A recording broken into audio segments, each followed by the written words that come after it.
আমার স্বামীর পরকীয়া যেদিন প্রথম ধরা পড়ে আমার কাছে, সেদিন আমি কান্না করিনি, বরং কোমল কণ্ঠে তাকে জিজ্ঞাসা করেছিলাম, আচ্ছা বলো তো আমার ঠিক কি পরিবর্তন করা লাগবে, কি পরিবর্তন করলে তুমি অন্য মেয়ের থেকে আমার কাছে ফিরে আসবে। আমার কাছে মনে হয় আমি নিশ্চয়ই কোথাও একটা তোমার মনের মতন না, তুমি আমাকে এজন্যই পছন্দ করো না, তুমি বললে আমি শুধরে নিব। এ কথা শুনে আমার স্বামী উত্তরে বলল, তুমি একজন ভার্সিটি প্রফেসর, অথচ তুমি ভীষণ সাদামাটা থাকো, এটা আমার মোটেও পছন্দ না।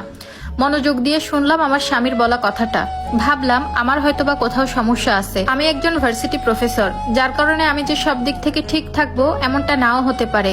আমি হয়তোবা আমার স্বামীর চোখে স্মার্ট না, কিন্তু বিশ্বাস করেন আমি যথেষ্ট স্মার্ট একজন মেয়ে। তারপরও আমি আমার হাজবেন্ডের কথা মনোযোগ দিয়ে শুনলাম। এরপর দীর্ঘ 2 মাস লাগিয়ে আমি নিজেকে এর থেকে আরো বেশি স্মার্ট করলাম। নিজের সাদামাটা খোলসটা ছাড়িয়ে এবার আমি বাইরের জগতে বেরিয়ে পড়লাম। নিজেকে যখন পরিপাটি করে স্বামীর জন্য তৈরি করলাম, ঠিক তখন দেখলাম আমার স্বামী তাতেও আমার উপর সন্তুষ্ট না।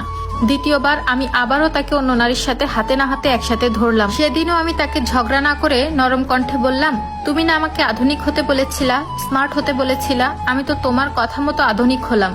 তারপরও আমার ভিতরে কি সমস্যা বলো তুমি আবার কেন এসব করছো?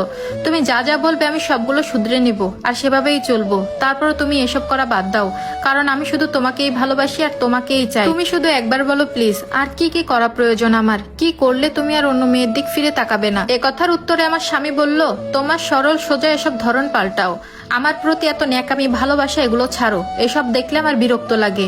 মানে হচ্ছে আমি আমার স্বামীকে প্রচুর ভালোবাসি, প্রচুর শ্রদ্ধা করি, আর এই জিনিসটাই তার কাছে খুব বিরক্ত লাগে। আমি খুব সহজে তার কথাগুলো মেনে নিলাম, স্বামীর কথাই বদলে গেলাম। তাকে আর অতিরিক্ত ভালোবাসা দেখাই না, স্বামী ভক্তও দেখাই না।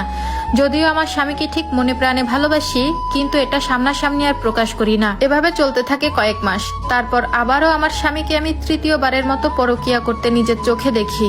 এবারও কোনো রাগ দেখালাম না, কিন্তু একটু ভারী স্বরে বললাম, আমি তো নিজেকে বদলে ফেললাম বহু কষ্টে, কিন্তু তুমি এখনো ঠিক হলে না কেন?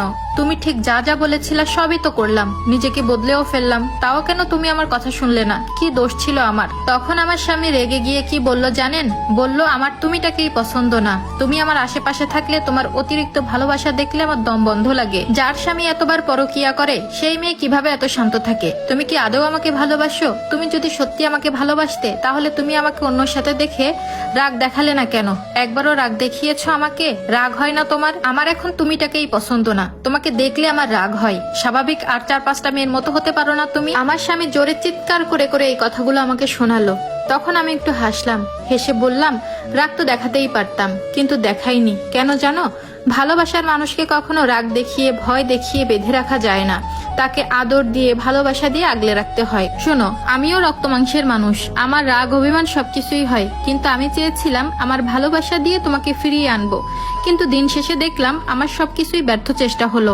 আসলেই আমার আগেই বোঝা উচিত ছিল যে ছেড়ে চলে যাবে সে শত অভিযোগ দিয়েও চলে যাবে, যেটা আমি এখন হাড়ে হাড়ে বুঝতে পারছি। যাই হোক, তোমাকে এখন মুক্ত করে দিয়ে গেলাম, আমি আর তোমার সাথে থাকবো না, তুমি ভালো থেকো।